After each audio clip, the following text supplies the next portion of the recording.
നമസ്തേ, ഞാൻ വീട്ടിൽ വരച്ച കൃഷ്ണൻ്റെയും രാധൻ്റെയും മ്യൂറൽ പെയിൻറ്റിംഗ് ആണ്. ഈ വീഡിയോ എഡിറ്റ് ചെയ്യുന്ന സമയത്ത് ഞാൻ വിചാരിച്ചു ഒരു പാട്ട് മാത്രം ബാക്ക്ഗ്രൗണ്ടിലായിട്ട് ഇടാമെന്ന് വിചാരിച്ചു. പിന്നെ എനിക്കതിനൊരു മനസ്സ് വന്നില്ല.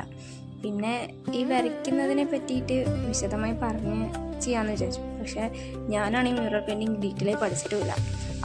പിന്നെ വോയിസ് ഓവർ ചെയ്തിട്ടാണ് ഈ വീഡിയോ ഇടണമെന്ന് എനിക്ക് നിർബന്ധം ഉണ്ടായിരുന്നു കേട്ടോ. വോയിസ് ഓവർ ചെയ്തിട്ടിടാൻ എനിക്കെന്തോ വല്ലാത്തൊരു ആഗ്രഹം.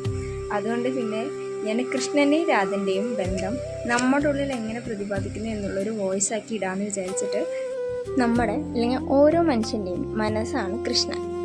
ഈ മനസ്സാവുന്ന കൃഷ്ണൻ്റെ ആനന്ദമാണ് രാധ. എല്ലാ മനുഷ്യർക്കും ആഗ്രഹിക്കുന്നതും അതേപോലെ ഓരോ കാര്യത്തിന് ചെയ്യുന്നതും പ്രയത്നിക്കുന്നതും എല്ലാം ഈ ഒരു ആനന്ദത്തിന് വേണ്ടിയിട്ടാണ്, ഈ രാധയാവുന്ന ആനന്ദത്തിന് വേണ്ടിയിട്ടാണ്. എന്നാലോ ആ പരിപൂർണ ആനന്ദം നമുക്ക് കിട്ടാറില്ല. ഇത് രണ്ടും നമുക്ക് രണ്ടും എന്ന് വെച്ചാൽ കൃഷ്ണനെയും രാധനെയും വേർതിരിക്കാൻ നമുക്ക് പറ്റില്ല. ആനന്ദവും മനസ്സും അവസാനം ഒന്നാവണം. ഇവിടെ കൃഷ്ണനും രാധയും ഓരോ സോളിനും 3 ക്വാളിറ്റീസാണ് ഉള്ളത് കേട്ടോ. ഒന്ന് ആനന്ദം, പിന്നെ മറ്റുള്ളവരെ സഹായിക്കുക, പിന്നെ അതേപോലെ അൺകണ്ടീഷണൽ ലവ്.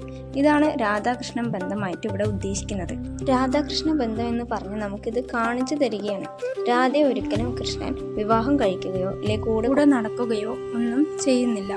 എവിടെ പോയാലും രാധാദേവി കൂടെ തന്നെയുണ്ട്. കാരണം നമ്മുടെ ചിന്ത, മനസ്സിൻ്റെ ആനന്ദം എടുത്തു മാറ്റാൻ പറ്റില്ല. ഇവരെ ഒന്നാക്കാൻ നമുക്കും സാധിക്കും.